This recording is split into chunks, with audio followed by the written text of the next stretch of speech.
할렐루야! 오늘은 함께 히브리서 10장을 살펴보며 은혜의 시간이 되기를 원합니다. 먼저 전장의 주된 내용과 대비해보면 9장의 주된 내용은 예수께서 하나님께 제물로 바쳤던 그의 피가 어떠한 효능을 지니고 있는지에 대하여 밝히는 것이라면, 본장은 예수께서 드리신 속죄 제사가 이례적인 것일 뿐 아니라 인간의 죄를 말끔히 씻어준 완전한 것이라는 사실을 밝히고 있습니다. 일러스트 세번역 성경으로 본장을 읽어내려가는데 거기 사진이 있습니다. 근데 문득 그 말이 생각났습니다. 십자가를 바라보아라. 십자가에 달려있는 이가 누구냐? 우리에게 너무나 분명한 진리가 있는데요. 그것은 하나님이 자기 자신보다 우리를 더 사랑하신다는 것입니다. 믿어지시나요? 우리를 사랑하시고 포기하지 않으시고 버리지 않으신 주님을 더욱더 바라보는 저와 여러분이 되었으면 좋겠습니다. 먼저 본장의 32절을 보겠습니다.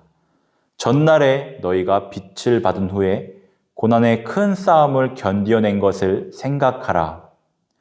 전날에라는 헬라어는 이전이라는 의미도 있지만 여기에서는 문맥상 처음이라는 뜻으로 보는 것이 더 나을 텐데요.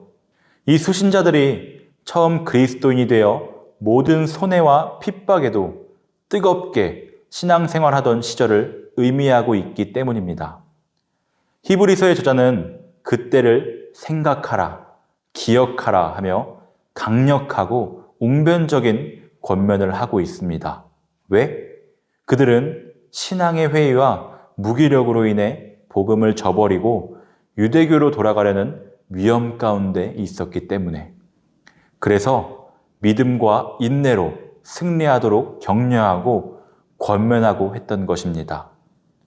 오늘 우리의 모습을 살펴보면 코로나의 여파로 힘든 시간을 보내면서 하나님 앞에 온전한 모습으로 서지 못할 때도 있었고 경건 생활이 무너져 버렸을 때도 있었을 것입니다. 우리도 주님을 처음 만났던 그때를 기억하면 좋겠습니다. 내게 생명을 주시고 사랑을 주시고 새로운 길을 허락하셔서 그럼에도 불구하고 감사합니다. 사랑합니다. 나 주님 없으면 안 돼요. 라고 고백했을 때를 생각하며 오늘도 여전히 나를 사랑하시는 주님께 동일한 반응으로 나아가기를 원합니다.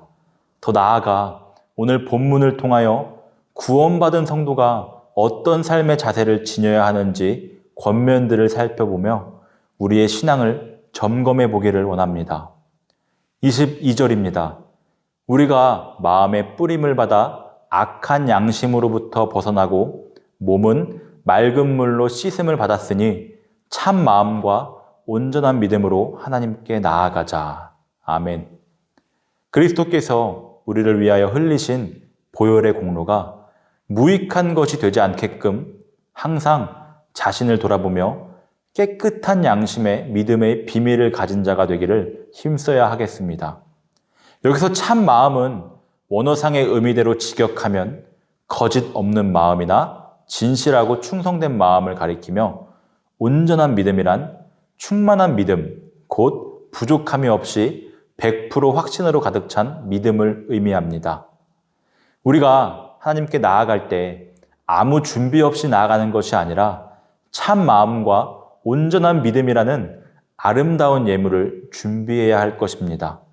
그리고 여기에 더하여 온전한 믿음에서 우러나오는 선한 행실과 거룩한 삶의 열매들을 가지고 나아가야 할 것입니다.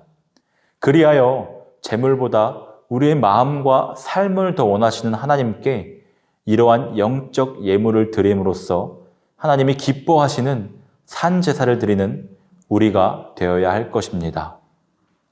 23절입니다.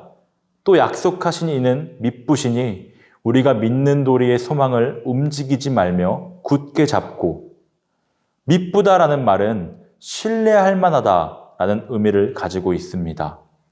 하나님은 사람이 아니시니 거짓말을 하지 않으시고 인생이 아니시니 후회가 없으시도다. 어찌 그 말씀하신 바를 행하지 않으시며 하신 말씀을 실행하지 않으시랴. 우리가 영원히 믿을 만한 분이라는 것입니다. 본서의 저자는 수신자들에게 이러한 하나님의 약속을 굳게 붙잡고 여기에 대한 소망을 잃지 말 것을 강하게 권면하고 있는 것입니다. 성경을 보면 영원히 변치 않는 것은 오직 하나님의 나라와 그에 대한 약속뿐이며 나머지는 모두 낡아 없어질 것들이라고 말씀하고 있습니다. 우리가 살아가면서 재물, 권력, 인기 등 중요하겠지만 그것을 필사적으로 붙잡으려고 애쓰기보다 그것의 옳고 그름에 열정을 쏟기보다 날마다 예수 그리스도를 말미암은 구원의 소망을 의지하며 간직한 채 살아가는 저와 여러분이 되었으면 좋겠습니다. 24절에서 25절입니다. 서로 돌아보아 사랑과 선행을 격려하며 모이기를 패하는 어떤 사람들의 습관과 같이 하지 말고 오직 권하여 그날이 가까움을 볼수록 더욱 그리하자. 서로 돌아보아 사랑과 선행을 격려하며 모이기를 힘써야 하는 것입니다. 사랑은 기독교의 핵심입니다. 하나님께서 독생자를 보내주신 것도 이 세상을 사랑하신 까닭이며 그리스도께서 자신의 몸을 십자가에 내주신 것도 우리를 사랑하신 까닭입니다. 그런즉 그분이 우리를 사랑하신 것처럼 우리도 서로 사랑하며 선을 베풀도록 힘쓰는 것은 은혜를 입은 자가 마땅히 해야 할 바이며 반드시 행동으로 보여져야 합니다. 함께 사랑을 나누며 극심한 박해와 환난 가운데서도 복음의 불길을 태우던 초대교회의 성도들을 기억하길 원합니다. 그렇게 서로를 돌보며 더 나아가 모이기에 힘쓰라고 권면합니다. 코로나로 인하여 모이기에 힘쓰라고 강력히 권면하기는 어렵지만 온라인 예배에 익숙해져도 안 될 뿐더러 우리가 알아야 할 것은 교회와 성도는 함께 모여 하나님을 예배할 때 건강해진다는 것입니다. 말씀을 정리합니다. 서두에 말했던 것처럼 우리의 마음이 뜨거웠던 그때를 생각해 보시길 바랍니다. 우리가 생각해 보면 하나님께 감사한 것들이 너무나도 많습니다. 내가 누렸던 것들이 누려 마땅한 줄 알았는데 아닌 것을 발견하게 됐고요. 우리가 그때를 날마다 떠올리며 그 초심을 끝까지 붙잡고 구원받은 성도로서 살기를 원합니다. 어떠한 권면이든 실행에 옮겨야 열매를 맺는 것은 당연한 일입니다.